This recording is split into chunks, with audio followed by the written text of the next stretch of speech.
when you show up to be a smoke jumper, you're expected to know how to fight fire already. But that 5 weeks is very, very stressful for a reason. Is it as dangerous as it sounds? No, I in my opinion, to us, it's just a job.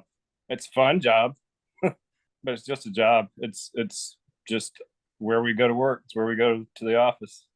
And you're wearing the gear while you're traveling. You have your parachute, it's connected to you by a harness. We're wearing protective suits. We take our helmets off once the plane launches, and we can move around inside the airplane to be comfortable. So you get to the fire, and there's a person on the fire crew who is a jumper. He's on the air crew, called a spotter. And so he's going to be looking out the door in the back as we're circling the fire, kind of sizing the fire up, looking for places to go. If things go bad, how are we going to get out of there? Because they're usually really remote.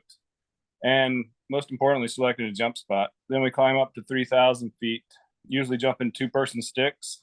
And then you hit the ground and you just start working? Once all the jumpers are on the ground safely, the plane will come around and do cargo runs. In a firebox, there's 2 tools, 2 sleeping bags, food and water for 2 jumpers for 3.5 days.